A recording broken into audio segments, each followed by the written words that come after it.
Sudah jelas. Apa yang tidak jelas? NU itu menurut Mbah Kiai Ahmad Siddiq itu seperti kereta. Ada relnya, ada rule-nya. Jalan aja, mau belok ya tetap di rel. Lah ini keluar dari rel katanya. Dan hanya ini yang menyebutkan itu, tentang asas ini, tentang rel ini. Yang lain saya berbicara, tidak ada satupun yang membicarakan tentang konun asasi. Terjadi satu keadaan memprihatinkan. Saya ingin menyebutnya, dalam pertemuan dengan 10 kandidat itu, salah satu bagian pemimpin di situ, menyaksikan transaksi dukung-mendukung itu di depan makam Hadratus Syekh. Itu Mas. Transaksi dukung-mendukung, amplop dukung-mendukung di depan makam Hadratus Syekh Yasin Asy'ari, di depan makam Gus Dur. Halo sahabat media Indonesia, salam sehat penuh semangat. Saya hadir ke hadapan pemirsa kali ini dalam obrolan khusus.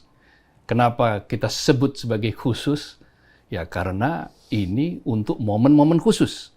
Kali ini menjelang muktamar sebuah organisasi kemasyarakatan terbesar di Indonesia, bahkan mungkin di dunia, yaitu Nahdlatul Ulama. Muktamar digelar 27 Agustus mulainya di Pondok Pesantren Tambak Beras, Jombang, Jawa Timur. Membicarakan NU tidak pernah ada habis-habisnya. Ibarat mata air, NU itu mata air yang tidak pernah kering. Nah, apakah seperti itu? Bagaimana tarik-menariknya? Sudah hadir ke hadapan pemirsa intelektual muda NU ini. Saya sebetulnya mau menyebutnya Ki Haji Munawar Fuad Nuh. Nah, profesor ya? Associate Professor. Associate Professor. Doakan. Oh ya, jadi beliau intelektual NU, intelektual muda NU. Meskipun tadi ketika disebut muda sempat tanya, apakah saya masih muda? Jadi di Indonesia itu kalau belum 60 tahun masih muda. Masih sah disebut anak muda. Kira-kira begitu. Nah, Assalamualaikum. Waalaikumsalam warahmatullahi wabarakatuh. Mas Kohar. Ya, saya kangen sekali ambil nih. Gus Munawar saja ya. Ya, monggo apa aja. Kalau tanpa Gus nanti Prof kok kayaknya diragukan ke NU-nya gitu. Tapi kalau pakai Gus sah lah ya. Karena kalau disebut Kiai nanti takutnya bukan KH tapi HK. Hampir Kiai gitu. Takutnya. Tapi kalau KH kan Kiai Haji. Alhamdulillah sehat ya. Alhamdulillah Mas Kohar sehat juga ya. Kapan berangkat? Ini kan kita di Jakarta nih. Siap. Ini ketika kami syuting ini pas Maulid Nabi Muhammad SAW. Masya Allah. Tanggal 25 ini. Muhammad Nah, Nabi. Kapan berangkat? Insya Allah besok pagi. Besok pagi? Raganya, pikirannya sudah di sana. Oh, pikirannya sudah di sana. Hatinya juga sudah Hatinya di sana. sudah di sana ya. Apalagi proses menuju muktamar ini terlibat katanya. Semua terlibat, melibatkan diri. Bahkan ada yang bilang Romli. Oh, Romli. Katanya Romlah juga. Ada Romli, ada Romlah. Rombongan olah-olah. Rombongan liar. Tapi katanya Romlah itu sekarang berubah. Rombongan liar tapi berkah, katanya begitu. Amin. Nah, itu yang sedang dicari dan diyakini. Di muktamar itu ada keberkahan-keberkahan. Oh, ya. Itu dari semua hal, segala penjuru, kenapa orang berpusat ke sana. Oke, dia mencari berkah ya. Barokah. Ngalap berkah. Ngalap barokah ya, Iya. ngalap barokah. Tapi kan proses menuju ke muktamar ini panas sekali. Ini benar-benar panas atau pura-pura panas? Atau sengaja ada yang manas-manas sih? Itu gimana nih terminologinya? Silakan, Gus. Ya, tentu dari gambaran NU sebagai organisasi yang tadi besar, Ya. tapi juga masih ada tali-tali ikatan yang melingkar bola dunia yang mengitari NU itu. Sering ada bintang-bintang yang terus menyala itu. Pengalamannya seberat apapun, sebesar apapun konflik, setajam apapun, lebih dari silet, semembara apapun gitu. Keyakinan barokah itu yang selalu membuat NU itu tenang. Dalam arti NU secara keseluruhan. Jam'iyah wal jamaah. Entah itu NU kultural, struktural, atau ngaku NU atau di NU-kan gitu ya. Jadi riak-riak yang terjadi memang dari muktamar ke muktamar terjadi. Tapi ya sebatas saya bersantri, ber-NU gitu. Tentu merasakan dinamika pasca muktamar Lampung ke-34. Ada dinamika yang tidak biasa. Seperti yang apa tidak tajam biasanya? di puncak tentu, sehingga getarannya sampai ke bawah. Oh, oke. Saya kira di semua lembaga apapun kalau elit pucuk pimpinan itu terjadi gesekan, apalagi benturan keras, ada pecat memecat. Ya, itu yang terjadi ya kemarin-kemarin ya. Betul. Tapi kami juga melihat bahwa di NU dengan tenang melihat ada pucuk pimpinan yang namanya Rais Am, yang membedakan NU dari organisasi yang lain. Di situ ada ultimate leadership kelembagaan, di situ ada keilmuan, di situ ada legitimasi spiritual sosial yang namanya Rais Am. Melekat Yang semuanya punya ya. kekuatan, dan proses menuju itu juga tidak mudah menjadi pada posisi itu. Sehingga ada dinamika-dinamika yang tidak ringan dalam transisi kekuasaan negara, apakah itu murni atau ada intervensi. Itu tentu dinamikanya. Selain itu juga ada riak-riak pasca muktamar itu, tentu ada musibah ya. Ada struktur penting bendahara NU ya harus kemudian meninggalkan struktur karena terlibat dalam urusan sesuatu yang menyangkut riswah ya, korupsi. Kemudian juga ada isu transisi dari Lampung ke kepengurusan ini di muktamar itu, kasus-kasus yang menyangkut harapan besar atau transisi ketika NU mendapat kesempatan, isu tambang itu loh, Mas. Ya, tarik tambang ya. Tarik tambang gitu. Apakah pengentasan kemiskinan atau solusi terhadap NU itu harus seperti itu? Demikian juga tentu NU sejak awal kita tahu kan, dimulai tidak dari Nahdlatul Ulama, tetapi dari Nahdlatul Wathon. Sejarahnya dulu. Sejarahnya, awalnya kan berdiri karena ada dari spirit keagamaan Ahlus Sunnah wal Jamaah. Ini yang menarik, dibangun dari pemikiran utuh dalam konun asasi. Seorang jadi konun muassis asasi. itu yang harus di situ sumber mata air tadi. Ya. Kemudian melahirkan NU menjadi Nahdlatul Tujar, Taswirul Afkar. Jadi ini dan Komite Hijaz. Jadi ada rangkaian sejarah yang harus dirasakan, dipahami secara utuh, lalu melahirkan Nahdlatul Ulama pada tahun 26 dan melahirkan Sumpah Pemuda Indonesia Bersatu. Komite Hijaz itu kan merespons apa yang terjadi di Arab ya. Di Arab, dan itu Arab peran Saudi, ya. diplomasi penting NU mewakili umat Islam dunia dan umat Islam Indonesia dalam berinteraksi dengan dunia luar untuk kepentingan keislaman. Ya. Perjuangan NU ya perjuangan akidah, perjuangan syariah, dan perjuangan jam'iyah dalam konteks kehidupan sosial yang luas, sosial, politik, ekonomi, budaya, dan sebagainya. Dari sisi itu sepertinya ini hilang nih, Mas. Marwah, spirit. Kalau kita bilang tadi ada tragedi lah organisasi di internal, sementara ada upaya juga tentu kita harus akui dari kepemimpinan pasca Muktamar Lampung untuk melakukan modernisasi, NU berubah menjadi perkumpulan, bukan ormas di ADART. Kemudian NU juga mendekatkan diri pada organisasi yang seperti Good Governance. Ya. Kemudian ada transformasi digital. Ya. Nah, orang mengatakan kalau digital itu kan langsung ya, otomatis SK. Kok ini masih lama malah SK, ada SK-SK dan sebagainya. Jadi ini transisi. Tapi dari sisi itu, ini kan dilihat oleh umat, oleh jamaah. Ya. Nah, sampai kepada titik muktamar harus dipercepat. Oke. Jangan sampai terus-menerus. Di situ kan juga percepatnya tuh di mana, kemana, kapan, di mana. Di mana itu terutama siapa ya. panitianya. Ya, sempat Apakah kemarin blok Rois Am atau blok Tanfidz? itu kemarin rame-rame yang di Kediri ya, di pelosok. Ya, suasana itu bukan dinikmati, dijalani dengan suasana tradisi ke-NU-an sepanjang masih ada ulama-ulama struktural di situ, puncak Rois Am, lalu ada juga pendampingan ulama-ulama khas, ada ulama-ulama yang kenal muassis, kemudian juga ada peran intelektual NU yang memberikan kontribusi pemikiran, opsi-opsi seperti apa. Itu terjadi dialektika itu. Nah, sekarang bicara tadi itu kan banyak yang tadi sudah disampaikan, termasuk sebelum kita tapping wawancara ini sempat ngobrol-ngobrol kita bahwa NU itu sebetulnya relnya sudah ada. Yes. Lokomotifnya sudah ada. Sudah ada. Keretanya juga, apalagi keretanya, gerbongnya banyak banget kan, panjang banget gitu. Nah, sekarang itu apakah dengan tadi disebut dinamika yang pecat memecat pasca Muktamar Lampung itu kemudian akhirnya melahirkan bahwa rel itu sudah agak mencong. Apakah bisa dikatakan demikian? Sehingga harus diluruskan kembali di dalam muktamar atau bagaimana? Ini kira-kira kiasannya lah. Gitu. Saya tidak pada tempatnya menilai, tapi saya bersyukur sekali. Ya, saya memang berkegiatan ya mengaji, tapi juga belajar dan menimba di universitas. Bersilaturahmi pemikiran, taswirul afkar kita godong. Saya sudah bertemu dengan semua kandidat. Berapa? 10 kandidat, saya sudah berinteraksi, berbicara visi misi. Kemudian Padahal ada Yayasan Talibuana, intelektual regenerasi lintas partai itu ada.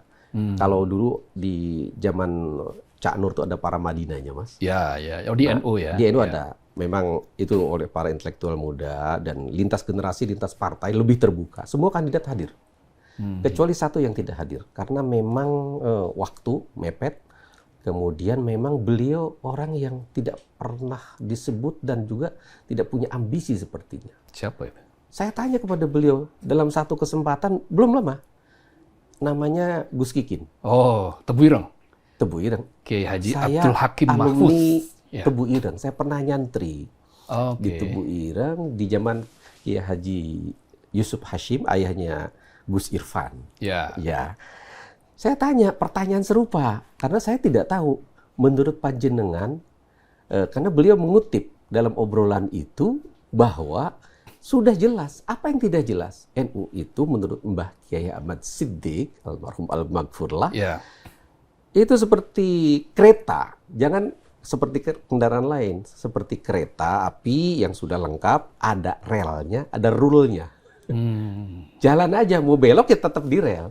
Lah ini keluar dari rel katanya. Oh, itu keluar. Statement itu menurut Gus Kikin. Dan beliau belum deklarasi. Ya. Yang tadi dari 10 orang ternyata ada satu nama yang... Dan hanya ini yang menyebutkan itu, tentang asas ini, tentang rel ini. Yang lain saya berbicara, tidak ada satupun yang membicarakan tentang konun asasi. Tentang sesuatu yang mendasar. Padahal ada suasana yang saya juga berinteraksi dengan suasana kebatinan. NU ini sudah 1 abad lebih ya. Ya, dan cukup ini muktamar abad kedua. Perjuangan, kepeloporan, khidmat, marwah dijaga itu. Kok seperti ada yang hilang, ada yang keluar. Kegelisahan itu muncul di mana-mana. Orang sedang mencari akar persoalannya di mana. Nah, tentu fragmentasi-fragmentasi ini diwarnai oleh motif, intensi dan muatan-muatan kepentingan itu sudah biasa. Tapi bagaimana mengembalikan di rel ini, yaitu membumikan kembali konun asasi di dalam kehidupan jamiah, dalam ini organisasi yang terstruktur di seluruh puncak dan pemerannya, dan itu alhamdulillahnya di kalangan jamaah itu tradisi itu hidup dan tumbuh. Tapi kok ini malah di struktur-struktur ini pada rebutan jabatan, kekuasaan politik, kemudian bagaimana memperebutkan jabatan di NU di puncak sampai ke bawah seperti partai politik. Ada transaksional, ada pragmatisme, ada intrik. Sekarang menjadi ketua NU itu tidak harus dengan persyaratan-persyaratan seperti yang nilai-nilai NU misalnya di beberapa tempat, tapi wani piro misalnya, nomor piro wani piro. Kok tidak ada bedanya? Itu ada keresahan-keresahan semacam itu gitu loh. Nah, inilah yang mengkhawatirkan dari orang yang mengalami proses lahirnya NU secara spiritual, intelektual, sosial, dan genetik gitu. Tapi itu juga sinkronis dengan berbagai pihak yang ingin mengembalikan NU pada marwahnya. Karena itu tema sekarang cukup baik, dan itu dirumuskan oleh yang berbeda-beda ini loh. Bagaimana diksi narasi itu, bagaimana berarti kita... artinya spiritnya sebetulnya sama. Sama, niatnya baik. Baik. Bagaimana kita menjaga marwah. Nah, siapa yang harus menjaga marwah duluan? Memperkaya khidmah. Ini yang juga disebut, ini bukan ambisi. Itu saya dengar juga dari seorang Kiai Haji Abdul Hakim Mahfuz. Gus Kikin. Saya yakin Gus Kikin nggak pernah terlibat dengan penyusunan tema ini. Beliau ketua PW. PWNU Jawa Timur ya. Sekarang ya. Tentu under dari PBNU.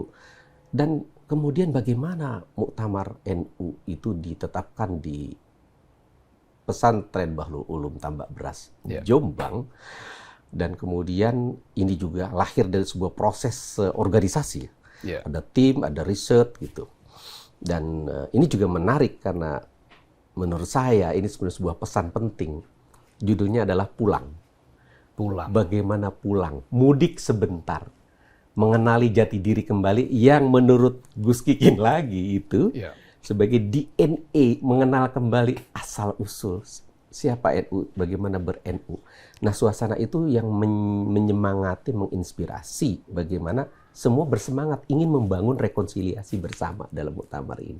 Artinya spirit untuk berangkat ke sana itu sebetulnya sudah sama. Sama. Relatif sama ya. Dan itu kesepakatan PBNU. Sudah ya. Yang kemarin-kemarin yang tarik tambang itu, tarik tambang dan tarik menarik lainnya lah. Menarik. Itu sudah relatif jauh berkurang.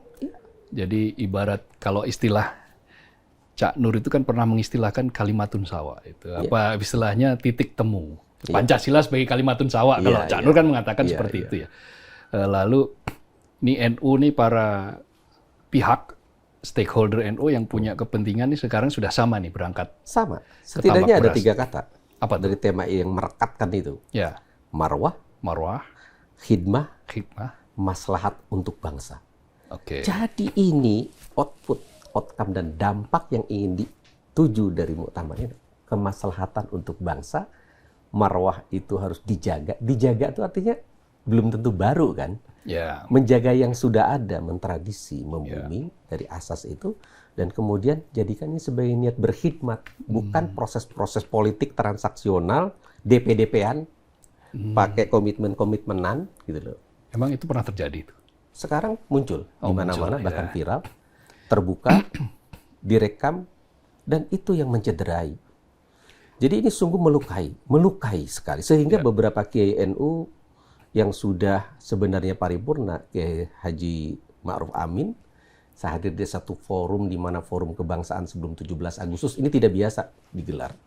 Biasanya kan Senayan itu kosong.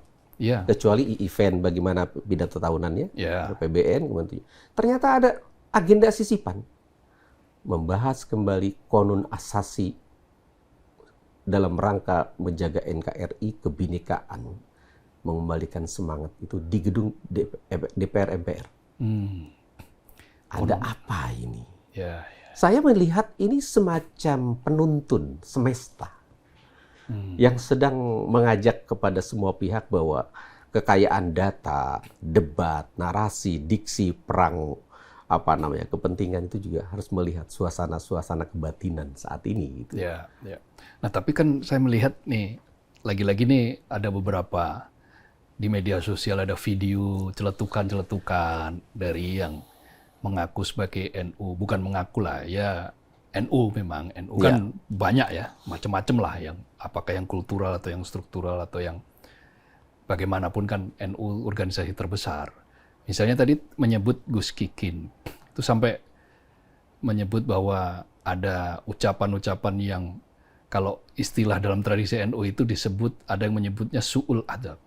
Sampai tidak tahu adab dengan mengkritisi seorang ulama, seorang pengasuh, seorang cicit dari Dardatus Syekh dengan mengatakan nggak bisa ngaji, misalnya itu tudingan-tudingan seperti itu. Lalu kemudian muncul kelompok yang melaporkan sampai ke Bareskrim ya, sudah dilaporkan ya, sudah dilaporkan. Saya lihat media ya yang mempublis itu gitu. Itu juga yang tidak biasa, Mas. Tidak biasa. Mungkin kritik-kritik dulu juga ada. Pada tingkat soal visi misi, kesiapan program. Tapi sekarang personal gitu ya. Ini yang menurut saya tadi keluar dari rel tadi. Jadi yang harus menjaga marwah itu bukan hanya jam'iyah di level struktur, itu yang paling utama. Tapi juga ada kepemimpinan kultural. Tidak ada yang bisa memisahkan kepemimpinan Kiai Kafabi, kemudian kepemimpinan Lirboyo, Gus Mus yang sangat kita hormati, Gus Baha yang keilmuannya luar biasa. Jadi semacam stakeholder atau bahkan shareholder ya dari sebuah organisasi Jam'iyah NU ini harus menjaga marwah.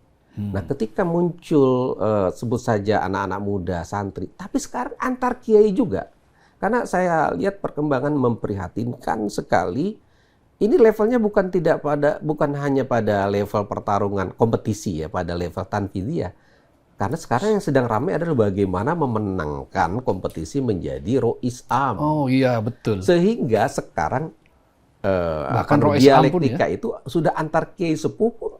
Enggak, apa itu karena era media sosial, disrupsi, polarisasi itu muncul, direkam.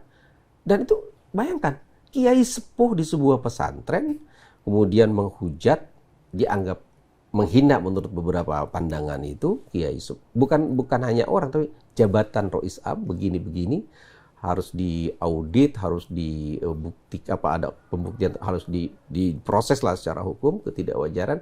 Itu menimbulkan kemarahan. Maksud saya konflik di media itu sebenarnya terlihat, tapi di bawah itu lebih tajam lagi.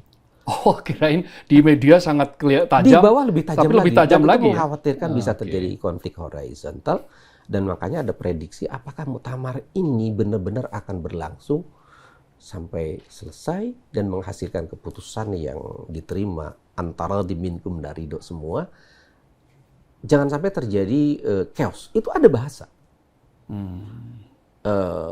Apalagi ada riak-riak isu dalam tanda kutip ada intervensi kekuasaan pihak lain. Isu-isu ya. Nah, jangan sampai seperti di PKB. Ada yang mengatakan lagi, jangan sampai seperti Muktamar Jombang ke-33 ketika di Jombang di mana terjadi delegitimasi dan terjadi satu keadaan memprihatinkan. Saya ingin menyebutnya dalam pertemuan dengan 10 kandidat itu, Gus Irfan waktu itu ya seseorang ya, bukan Menteri Haji.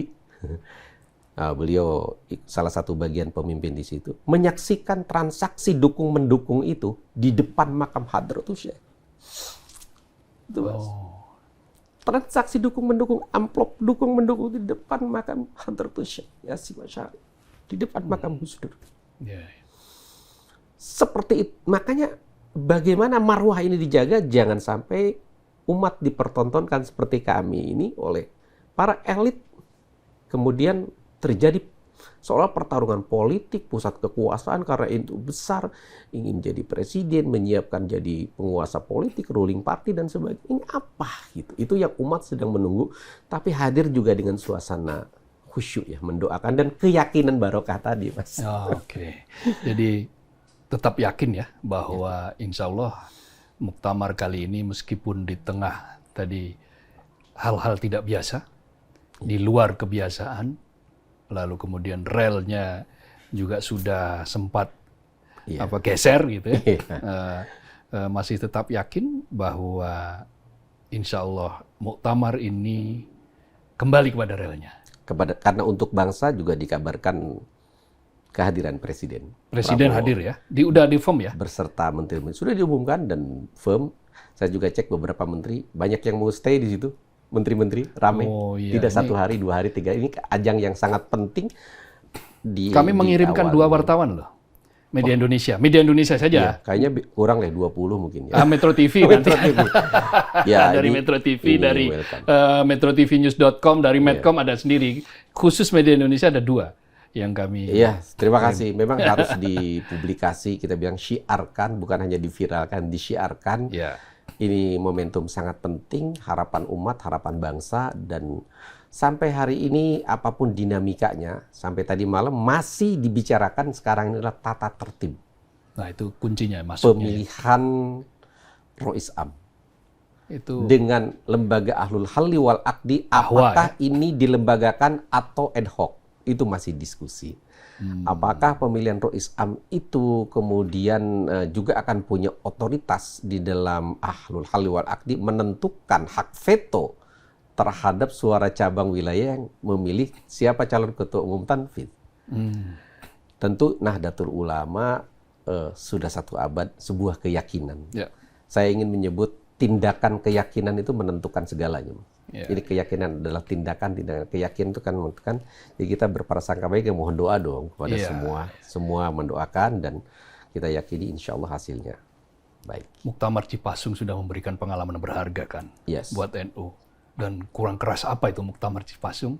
Saya kira itu juga mungkin lebih keras lagi daripada yang terjadi saat ini ya. Mungkin ya karena saya waktu itu hanya membaca dari Ya, dari insya Allah hari ini tidak ada suasana dan konteks seperti itu karena kita ya, tidak konteksnya berbeda. punya kekuatan otoritarian. Kita percaya dengan kepemimpinan yang sekarang yang silaturahminya sangat baik. Ya. Saya beberapa kali mendampingi kehadiran sebagai orang NU, bagaimana begitu sangat enjoy presiden itu, Ya. sangat rileks bersama Nahdlatul Ulama Ya. untuk bersama-sama. Programnya tidak mungkin berhasil tanpa Nahdlatul Ulama, dan NU harus memanfaatkan momentum ini. Karena itu jangan hanya berkutat pada pertarungan siapa Rois Am, siapa Tan Fidiyah, tetapi bagaimana program yang disebut kemaslahatan bangsa itu menyatu dalam pikiran-pikiran dan agenda-agenda besar. Jadi, tapi kalau ribut melulu, apalagi fragmentasi tidak berakhir, ini momentum rekonsiliasi dan butuh pemimpin yang tingkat konfliknya rendah. Tidak berbenturan dengan pihak manapun. Syukur-syukur punya genealogi, genetik terhadap barokahnya muassis, lahir di tanah muassis, yang mengantarkan NU ke depan dan bangsa nanti pada kontestasi pemilihan kepemimpinan nasional. Baik, ini terakhir sebagai penutup, apa yang ingin Gus Munawar sampaikan kepada semua jamiah NU melalui obrolan khusus kita kali ini? Pesan-pesan apa yang ingin disampaikan pada konteks muktamar abad kedua, menandai abad kedua NU? Muktamar pertama yang menandai abad kedua NU. Iya. Sebagai bagian dari warga Nahdliyin, warga bangsa, tentu apa yang menjadi semangat kelahiran NU harus dimulai dari tersambungnya sanad, nasabiah terhadap kenapa NU didirikan, dari konun asasi. Dan itu melahirkan sebuah bangsa dengan spirit ukhuwah watoniyah, itu yang pertama. Dilandasi semangat ukhuwah diniyah dan ukhuwah insaniyah. Jadi kalau disebut sudah uhuwah, pasti harus tidak ada friksi-friksi. Harus ada kerelaan, harus ada keinginan kuat untuk menjaga tradisi itu, dan marwah serta nilai-nilai ke-NU-an. Karena kepemimpinan pada NU itu jiwanya ada pada Rois Am. Itu jiwa, nilai-nilai yang melekat. Makanya mencari sosok Rois Am yang betul-betul memiliki representasi dari kekuatan energi spiritual, keilmuan, karisma, kewibawaan, itu menjadi penting sekali, di samping juga memahami namanya organisasi ini seperti apa. Dan itu diturunkan melalui representasi dari keragaan pada kepemimpinan Tanfidiyah eksekutif. Itu dibutuhkan orang yang tidak hanya, kalau konsep sekarang kan NU seperti pemerintahan, menurut saya tidak cukup. Di NU mengatur umat dari segala sisi, maka harus membangun satu konfigurasi kepemimpinan yang melahirkan kepemimpinan keulamaan, tapi ditopang oleh organisasi dan manajemen yang betul-betul tertata. Al-haq bila nizam yaglibuhul batil bin nizam. Mengaku besar saya tidak cukup kalau nggak bisa mengurus. Bagaimana kita menata itu, dan sifat-sifat kepemimpinan Rasulullah SAW melekat pada semua jamiah jamaah untuk siddiq, amanah, tabligh, fatona. Ini memang berat, tapi ini harus ditanggung sebagai warisan bersama, bukan warisan muassis saja. Maksudnya keluarga muassis atau siapapun, karena NU sangat terbuka kepada kepemimpinan siapapun untuk hadir menerima khidmat, bukan mengejar khidmat dengan secara membabi buta, mengalahkan segala cara. Pesan Kiai Ma'ruf boleh diingat betul. Jangan hanya mengejar bisyarah, tapi basyirah. Jadi kembali kepada nilai ke-NU-an, semangat untuk menapaki masa depan abad kedua NU. Untuk menjaga marwah, memperkaya khidmat untuk kemaslahatan bangsa. Baik, terima kasih sekali. Waduh, luar biasa. Ini waktunya sebenarnya masih panjang, tapi terima kasih, Mas. Kita harus dadakan ini karena muktamarnya juga sebentar lagi. Jadi terima kasih sudah hadir di program obrolan khusus kali ini. Terima kasih, Mas Bahar. Spesial kali ini karena memang untuk menjelang muktamar memang harus selalu ada yang spesial. Muktamar NU lagi kan, itu sesuatu yang sangat spesial. Dan terima kasih sudah hadir di Kita yang terima kasih, Mas studio Kohar. kami. Nah, di studio kami. Ya, legend ini, Mas. Studio legend. Melahirkan banyak kesempatan bagi para kader NU yang terserap di berbagai Ya, tempat untuk menyuarakan betul. suaranya. Media Indonesia juga masih bekerja Media sama Indonesia. dengan NU itu. Setiap Selalu, hari Mas. Jumat selalu ada tulisan dari PCNU Internasional. Dan Gus Munawar Iya. Fuad ini juga penulis produktif untuk media Indonesia juga kan. Iya. Beberapa kali menulis di media Iya, Indonesia. sejak saya keluar dari pesantren, saya menulis di media. Media. Karena itu cara saya untuk bisa belajar, bisa makan, bisa sekolah. Ah, Jadi kita terima kasih kepada media Indonesia yang menjadi wasilah iya, warga iya. NU membangun, menata peradaban baru Indonesia ke masa depan. Baik, terima kasih pemirsa. Sampai di sini obrolan khusus kita bersama Gus Munawar Fuad yang sangat mencerahkan ini. Dan selamat bagi para Nahdien dimanapun dan dalam posisi apapun. Selamat bermuktamar, semoga sukses, lancar, dan yang paling penting mendapatkan barokah dari muktamar pertama di abad kedua Nahdlatul Ulama. Saya Abdul Qahar, mohon pamit, tetap semangat. Luar biasa. Terima kasih, Terima kasih. Matur nuwun, Mas. Ditunggu, Mas, pembukaan. Insya Allah.